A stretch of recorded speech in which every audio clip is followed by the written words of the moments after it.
Can I put the brain on the coffee table? Is that okay? Yeah, I think that's okay. I think it right. probably will stain. Thanks. This is my coffee table. So I am Bill Ballo, and I've been a paramedic now for 24 years. I've been an EMS educator for going on 14, and then, educating in different realms. Sure, yeah, I actually came into VR not really having ever put on a VR headset. What I do is I try to find new and different ways to present information to my students, and that's it. All right, I just go, you know what? I've got this heart. I've got this plastic heart, and I want to show my students how to figure out on that plastic heart where exactly the heart attack is. I actually taught my first lecture in virtual reality, put the VR headset on, I had both my students in the classroom and my students at home watching me hold a beating heart in my hand and, say, okay, yeah, remember when we talked about the left anterior descending? Here it is. Here's the LED. Look, there it is. And they're like, oh, yeah, okay, cool. All right. And everybody just thought it was amazing. And it has just exploded from there. So I sort of came up with this idea of like looking at it like a layered cake. Okay. So like that sort of bottom layer that I can get is I can get my students really nice high quality videos that I can put on my YouTube site.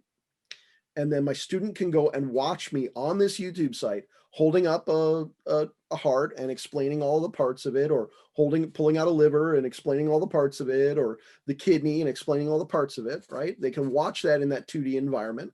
They can see what I'm doing. It's posted on my YouTube channel. My first VR lecture is actually posted on my YouTube channel. So they can look at it, right? They can see it. They can get a really good idea, but it's very similar to me taking a plastic heart and holding it up in front of my camera. It's very similar. It's good, and it's way better because the graphics are amazing, and I can all kinds of stuff, right? I don't have to have all of these mannequins stacked up here in my house. I can just, there's a heart. Oh, wait, hold on. We got a liver. Here's lungs, all that kind of stuff. You could have a beating heart in your hand, which is kind of hard to do in the physical world. Which I can't do with a plastic heart or a pig heart, right? I can't do that. So, so then the next step was sort of, all right, well, now I want my students to actually start to experience it a little bit.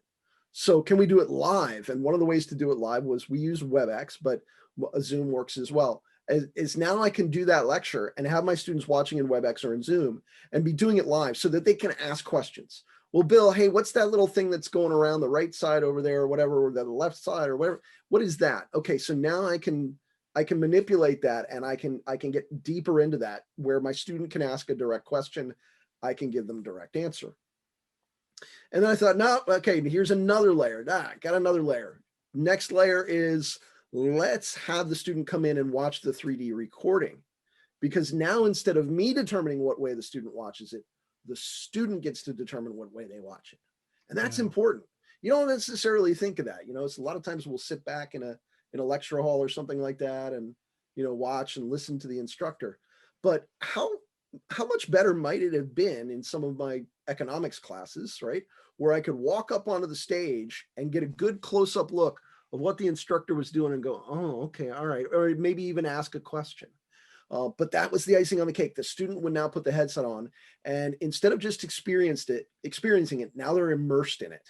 Now they're feeling it.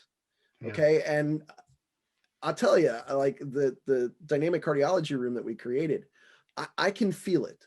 As a paramedic for 24 years, when I watch that mannequin go from normal skin temperature and condition to a pale skin, which I can't do with my plastic mannequins in the sim lab, I watch him go to a pale skin and I go, ooh, yeah, we need to do something about this guy, right? And that's that. I get that feeling again. We all sort of had our things that we did. Mine was to go to the airway. My partner would go and start an IV, or my other partner would put an EKG on. Mine was to immediately go up to the airway and start getting all this stuff out to prepare to intubate that patient. And I was doing that in virtual reality every time, and I didn't notice it initially. You could pause it at any moment in time, but you could also, you have agency in the recording, so you're not just a passive viewer. It's like being on the holodeck in Star Trek, where you're playing back some scene and you're walking around in the holodeck while this thing is playing back. It's not just a fully immersive VR environment. It's also a tool for people who want to be live in a video conference, and it's also a tool for just recorded videos for people to watch on YouTube.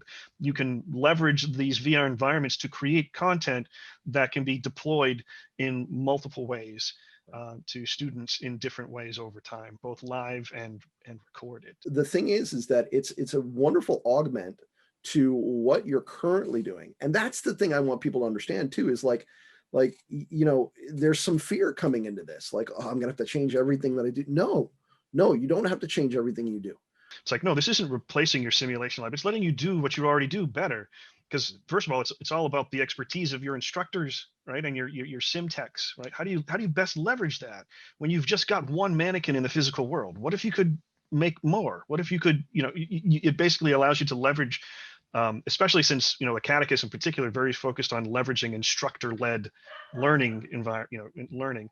You could leverage that what you're already doing, all the expertise, the scenarios that you've developed. It just lets you do more of what you're already doing, Right. without and also increasing your reach, right? Because you don't have to have people physically coming into a physical simulation lab or meeting. And you don't have to rewrite a book. You don't have to say, oh, I have to make all of these huge changes in what I do. No, absolutely not. Yeah. Find something that you find it difficult to do, and then talk to someone who, in Acadicus, talk to instructors and say, how could I do this within a virtual reality environment? And the chances are you probably can. Probably can, Nice. Again, that tactile feel, right? If I'm intubating, I have a tough time with that tactile feel, but you know what my students weren't used to? They weren't used to just being in an operating room. And that was something I really couldn't simulate with them. I couldn't create an operating room in my sim lab and make them feel like they're in an operating room and understand where some of the things are and where people might be and all of that. Well, that's something I can do in VR. And I can even do it just, in a 3D recording that they can come in viewer mode and view. They don't necessarily have to put that headset on and come in. And so when I rolled that tendon pulled really hard, and it snapped the back end of the metatarsal here, the back end of my 5th metatarsal, snapped it right off, actually took it, pulled it about 4 millimeters back, and turned it upward so that it was facing up towards my face. And that's an important thing too. Like, some people think when you've got VR, you need to have some kind of a huge space to do it in, but most, everything that you can do in this environment, I could be walking around, like right now I'm walking around in the physical world, and of course any movement that I'm doing is visible, but you can keep your feet sort of firmly planted and then just do, I call it hopping. You just hop your avatar around, and here I've moved over here and I didn't move my feet at all. So I could point things out, like, for example, I could say here, I always teach my students TPMA to remember the valves of the heart. So tricuspid, right? So I go over here and I say, this is the T, this is the tricuspid, right? And then I go and I say, okay, that's the pulmonic valve, P, right there, okay? With the controls, you can point with your finger, like, check out, this is one of the optic nerves right here, and then you can see where the two nerves come together here, and you can see this and that. Can I put the brain on the coffee table? Is that okay? Yeah, I think that's okay. I think All it right. probably will stain. Thanks. It's my coffee table. So, for example, right? So here we go. I've got an anatomical model that's all pieced out, right? So there's your left lung. I got this one, right? I got this There's lung. Left, you got the right lung. There's the right lung over there, And I talked about, my students wanted to know, where's the LAD? Well, there it is right there. There's the left anterior descending right there. Okay. And I can explain all of the pieces that are on the heart. There's the digestive system. And you can hand things to another person. Yeah. So I just handed him a digestive system. So there you go. And this is why the people say, the way to a person's heart is through their stomach. That's actually kind of true, or something like that. I'm also going to keep my EKG usually pretty close to me. And when we were designing this room, interestingly enough, and I didn't know it even at the time, I didn't realize it even at the time, that I was designing this room pretty much the way that I would set things up on a scene, right?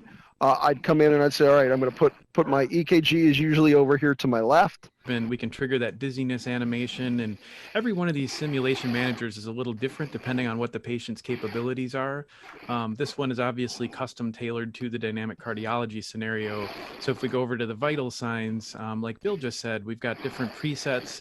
And also just being, the fact that you're interacting with this environment in both VR mode and non-VR mode too. I mean, you're kind of having the best of both worlds. You're Right. still, it's not as immersive obviously as being with goggles on and handing, moving things around with your hands. And I like, I can just like take things from other people and hand things to other people. Thank you. Appreciate it. But you're welcome. So we can pause that. And that's actually us from earlier. So we just kind of went back in time there.